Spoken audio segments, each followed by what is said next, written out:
Hello, everybody. My name is Shannon Clements. Some call me the nomadic author. Others call me mental. Why? Because I like to think a lot. And the reason why I'm making this video today is because I just passed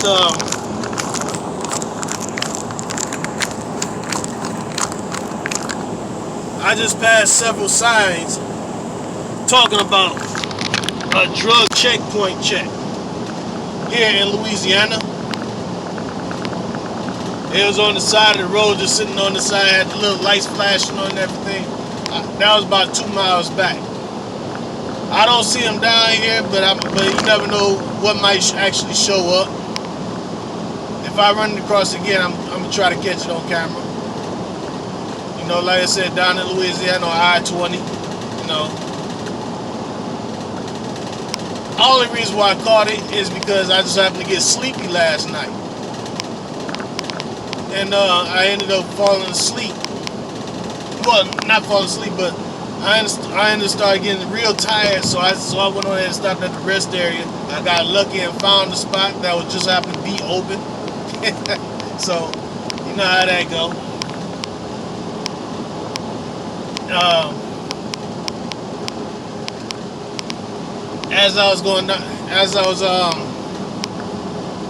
So I went ahead and parked, went to sleep, I got up today, then all of a sudden I see this one as I'm driving down the road. So that's just a little heads up for those who are out here on this road, driving over these roads and everything. And it's not just here in Louisiana. I'm quite sure this may end up showing up all over the place, especially since there's being a crackdown on all this drug smuggling going on, you know what I'm saying, and all this nonsense going on with the southern border and all that.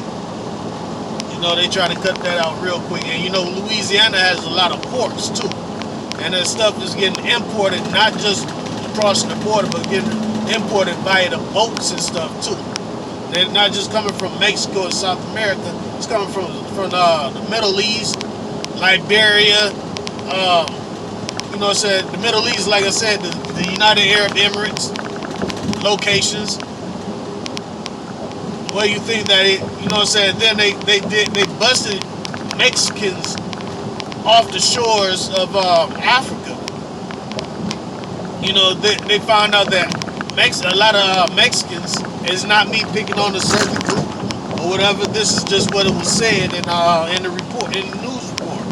They found Mexicans was taking drugs over to Africa. They were selling bundles of cocaine in exchange for the diamonds that's over there. And so now you got to think about it. They doing that and taking that shit back down to Mexico. You know what I'm saying? And probably some of these people from South America taking that stuff down to South America. You know, they probably looking over there, which we just happen to be over there on top of that. You know.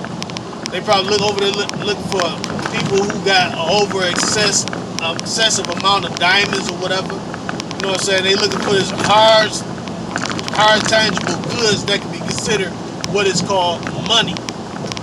They're not, you know what I'm saying? Of course, they're gonna keep an eye out for the currency. You know, but it's a difference between currency and money. Currency is that paper money that you got in your pocket that exchanges for goods. Currency is the coinage that you have in your pockets that is exchanged for goods. That's not really considered money. That's considered currency. Money is what you call hard tangible goods such as diamonds, gold, oil, stuff that does not depreciate in value. It appreciates and depreciates in value, but it's something that is a store of value that's been like that since for over 5,000 years or so, or longer. So look at this, got these tires coming on, this stuff just popping all over. But yeah, that's basically what money really is. Hard, tangible goods, not the paper currency that you have in your pocket. They call that money, but it's not really called money. It's not considered money. It's considered currency. And you know, they got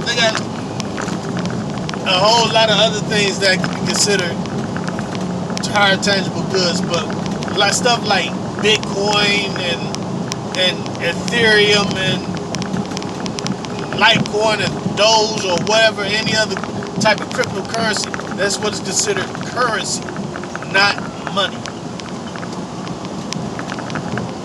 The money is considered really hard tangible goods. And so that's what they're looking for now. People who got over excessive amounts of hard tangible goods, or they probably exchanging it over, turning it over to currency.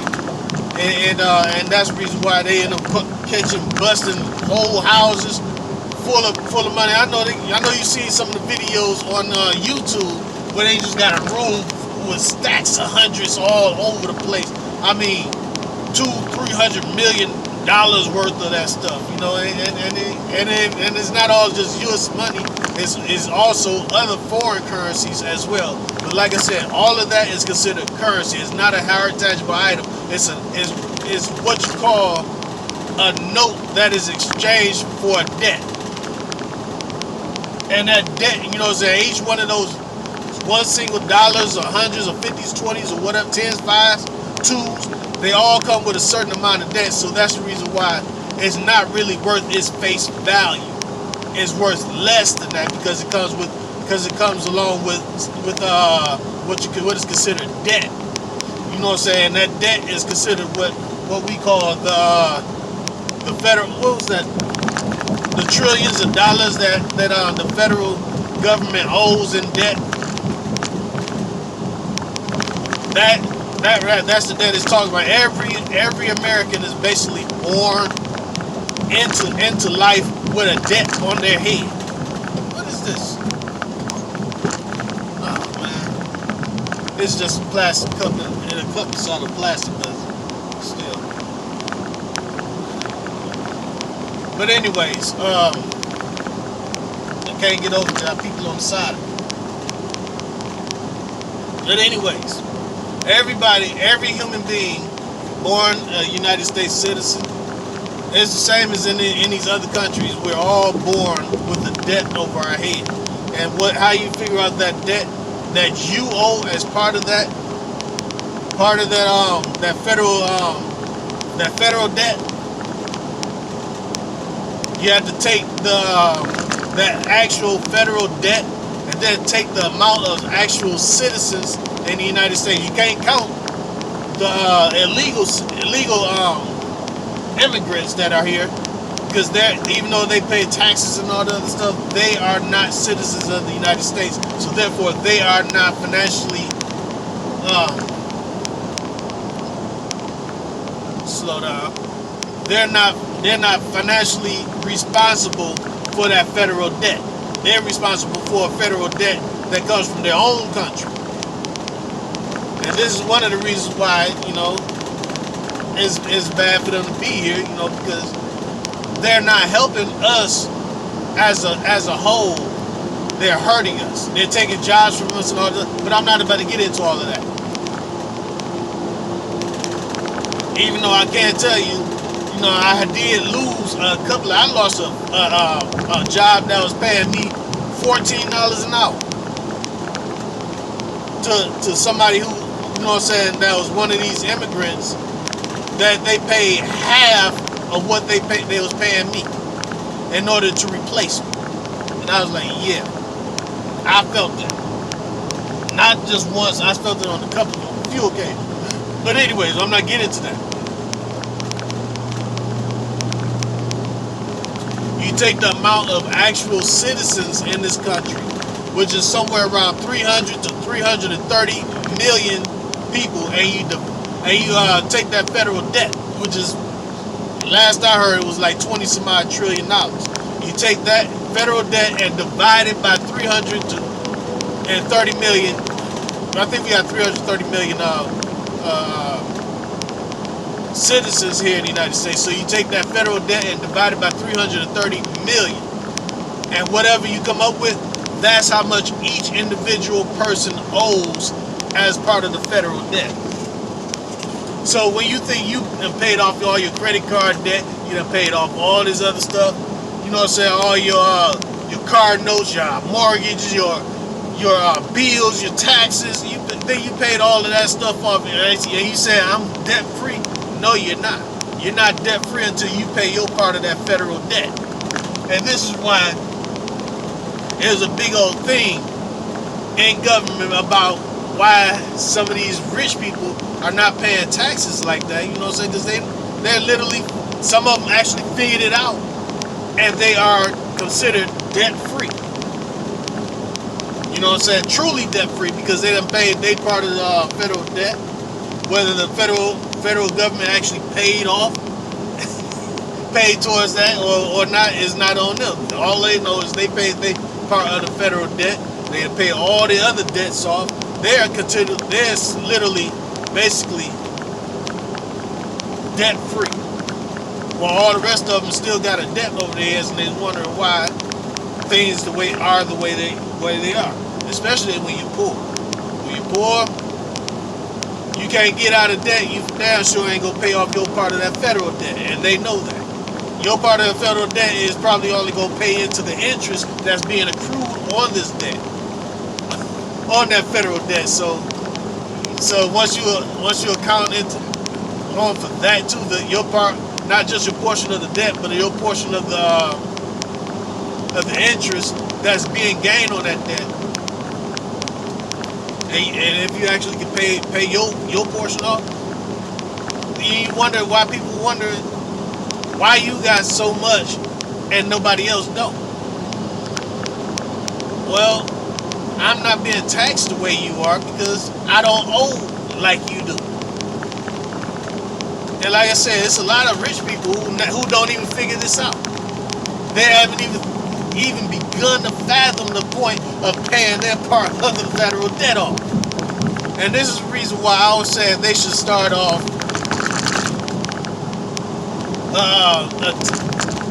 like a stipend from everybody, every individual working citizen check. You know what I'm saying? If they could do like $5, $1, you know what I'm saying? That's $330 million. You know what I'm saying? But even though that's not accounting for the fact that a lot of them are children and everything who are not of working age. But then you still have a nice lump sum of those, at least $200 million. So that's $200 million if you just take $1 out of everybody's check. Only one time per year. That's $200 million. If you take 5, that's $200 million. That's $100 million. You know what I'm saying? Going towards that federal debt, but that in itself is only just paying the interest. This is why I said before you do something like that, you must first try to consolidate the debt. Once you consolidate the debt, you can get a smaller debt that needs to be paid, and then also probably can be alleviate the interest rates on top of that. Just as long as this federal debt gets paid, and you take $5 out of everybody's check one time per year, that's anywhere from 200. What did I say? 200 million. So that's $1 billion. Excuse me. That's anywhere from 200 million to $1 billion per year that's getting paid towards that federal debt. We can turn around and pay that debt off in about. If it's $1 billion, you know what I'm saying, that's shit.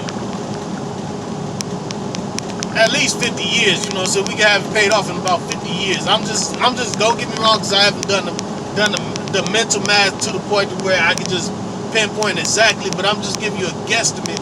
It's around 50 years. We can have that paid off in about 50 years. Especially if you can cut out the interest rates for at least 10 of those years. You know what I'm saying? That helps. And then don't give us such a high interest rate. Give us a small interest, like 1 to 2% interest rate. You know, so I'm just saying if we do things that way, we can actually pay off the federal debt. And can you imagine what this country would look like actually debt free? Which we know we're not, because any money that gets cleared up in a debt, you'll end up spending in your war fund or your defense fund or some other programs that need to be taken care of here in America. Hell, from the way I'm seeing it, some of these politicians will probably give the money away to other countries, and we're the ones that we're trying to clear our debt. We can't clear our debt because we're too busy taking on somebody else's. And then you wonder why we in such a bad state, because other countries are invested into our debt. They're buying off our debt, and so therefore, to a certain extent, they're actually owning this country. And it's sad, because now, without being a citizen of this country, they get to call some shots in this country. And this is one of the things that's going on in the political field today amongst the politicians, and they trying to cut out some of this foreign shot calling that's been going on. And then you wonder why you having so many problems. You got people who are not citizens of your great country calling shots on them. And you wonder why they're getting such deep discounts or whatever, and getting off the hook on certain things, certain matters, as to where you getting hemmed up like a suit off a clothing rack. You know what I'm saying? It don't make no sense. But I just wanted to kick that out there a little bit. You know what I'm saying? Talk about they starting to have checkpoints. I hate that I couldn't get one of the signs on video, but they are out here. Keep your eye out. And hopefully you're not out here smuggling like some of these cops believe that you are. Because believe it or not, you actually do got some people out here smuggling these drugs. And they drive, and they might be zooming right past you, and you never even know. Alright. You know what I'm saying? You like, damn, I didn't even know it, but the dog show caught that scent. Where they got to sniffing you out. So be easy and take care out on this road.